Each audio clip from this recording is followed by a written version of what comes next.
ചിന്നക്കനാലിലെ കാട്ടാന ആക്രമണത്തിൽ പരിക്കേറ്റ് കോട്ടയം മെഡിക്കൽ കോളേജ് ആശുപത്രിയിൽ ചികിത്സയിൽ കഴിയുന്ന കുട്ടിയെ ആശ്വസിപ്പിച്ച് വനം വകുപ്പ് മന്ത്രി ഷിബു ബേബി ജോൺ. കാട്ടാന ആക്രമണത്തിൽ മരിച്ച ചിന്നക്കനാൽ സിങ്കുക്കണ്ടം സ്വദേശിനി മാരിയുടെ മകൻ രക്ഷൻ കിടക്കുന്ന 25-ാം വാർഡിലെത്തിയ മന്ത്രി കുട്ടിയുടെ പഠനത്തിനും ചികിത്സയ്ക്കും ഉൾപ്പെടെ എല്ലാ കാര്യത്തിനും ഒപ്പമുണ്ടായിരിക്കുമെന്ന് ബന്ധുക്കൾക്ക് ഉറപ്പു നൽകി.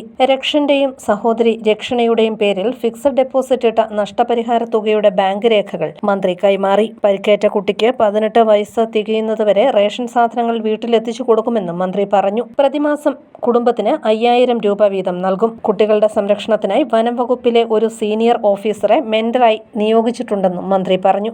അവർക്ക് അർഹതയുള്ള 50% തുക ഇപ്പൊ തന്നെ രണ്ട് മക്കളുടെ പേർക്കായിട്ട് FD ഇടുകയും അതിന്റെ ഇൻട്രസ്റ്റ് അവർക്ക് കിട്ടത്തക്ക നിലയിൽ ഒരു സംവിധാനം ചെയ്തു.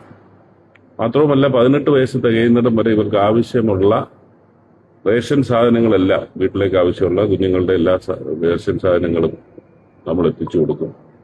എല്ലാ മാസവും 5000 രൂപ കുട്ടികളുടെ ചെലവിന് കൊടുക്കും. സ്കൂളുമായി ബന്ധപ്പെട്ട ഫീസും പഠനത്തിനുമുള്ള എല്ലാ കാര്യങ്ങളും ചെയ്തു കൊടുക്കും. അവിടുത്തെ ഒരു സീനിയർ ഓഫീസറെ കുട്ടികളുടെ മെന്ററായി അപ്പോയിന്റ് ചെയ്തിട്ടുണ്ട്. ഈ കുഞ്ഞുങ്ങളുടെ 18 വയസ്സാകുന്നത് വരെയുള്ള എല്ലാ കാര്യങ്ങളും നോക്കുന്ന. കുട്ടിയുടെ ആരോഗ്യസ്ഥിതി പൂർണ്ണമായും ഭേദമായ ശേഷമേ ആശുപത്രിയിൽ നിന്നും ഡിസ്ചാർജ് ചെയ്യൂ.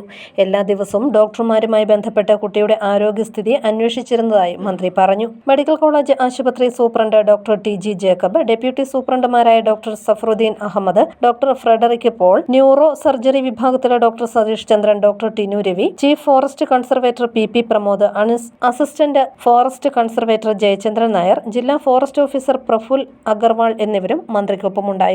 News bureau, Kottayam.